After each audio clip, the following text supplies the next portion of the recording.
उत्तराखंड भाजपा के पूर्व प्रदेश अध्यक्ष और पूर्व केंद्रीय राज्य मंत्री बची सिंह रावत का सोमवार को अंतिम संस्कार किया गया। सोमवार को बची सिंह रावत पंचतत्व में विलीन हो गए। हल्द्वानी रानीबाग के चित्रशिला घाट पर राजकीय सम्मान के साथ उन्हें अंतिम विदाई दी गई। उनके बेटे शशांक रावत ने उन्हें मुखाग्नि दी और इससे पहले उनके पार्थिव शरीर को भाजपा के कुमाऊं संभाग कार्यालय में अंतिम दर्शन के लिए रखा गया था।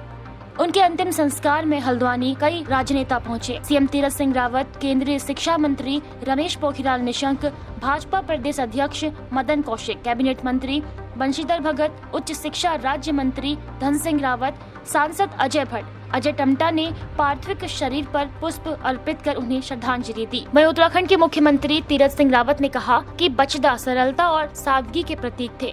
जब वे केंद्र में मंत्री थे तब उत्तराखंड में कई केंद्रीय विद्यालयों की स्थापना की गई थी।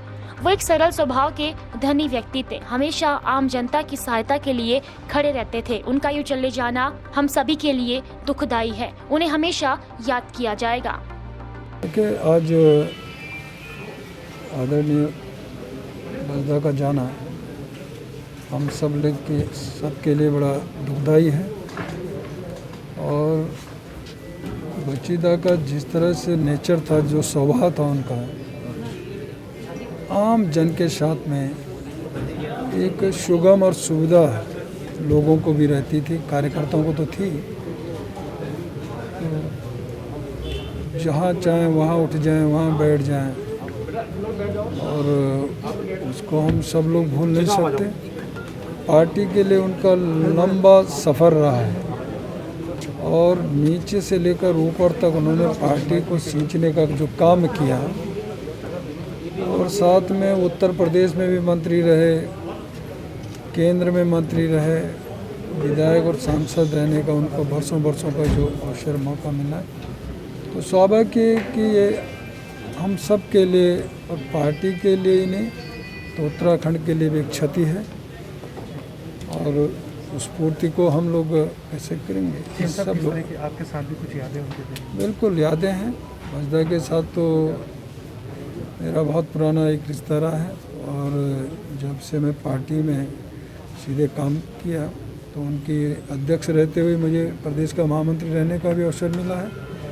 मैंने बड़े निकटता से उनको देखा है और जब केंद्र में भी मंत्री थे, सांसद थे, तो तब भी बड़ी निकटता से और देखा है और उनके साथ में कई बार बैठने का और कई चीज़ों में शरीक होने का मौका मिला। तो मैंने कहा ना, जिस तरह सरलता सुगमता में थी और एक एक चीज़ पे बड़ी गहराई तक वो जाते थे।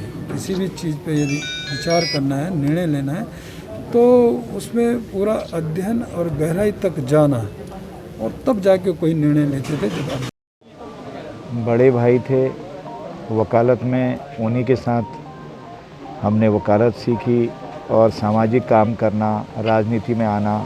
हम लंबे समय तक संघर्षरत रहे, कई आंदोलन हमने किए।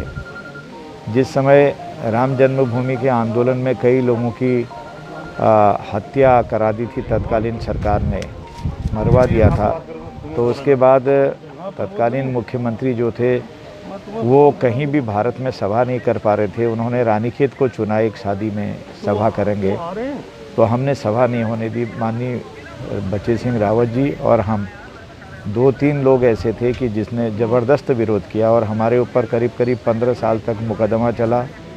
उस दिन रानीखेत में आंसू गैस छूटी, लाठीचार्ज हुआ, हम लोगों को जेल ले जाया गया। तो इस तरह के कई संघर्ष हमने एक साथ किए हैं। फिर उनका उत्तर प्रदेश की विधानसभा में जाना हुआ 2 बार, वहाँ उपमंत्री भी रहे।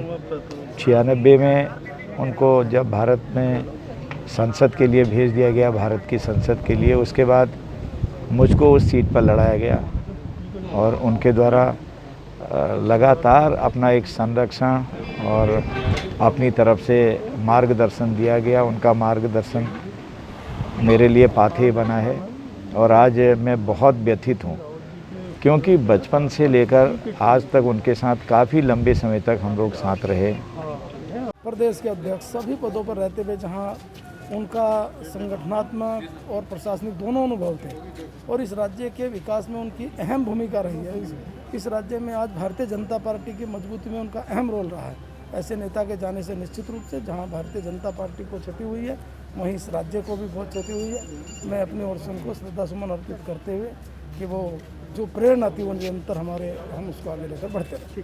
बता दें आपको, शनिवार को स्वास्थ्य खराब होने पर उन्हें ऋषिकेश एम्स में भर्ती कराया गया था, जहां पर उन्हें सांस लेने में कठिनाई हो रही थी और उनके फेफड़ों में संक्रमण की भी शिकायत थी और रविवार की रात उन्होंने अंतिम सांस ली।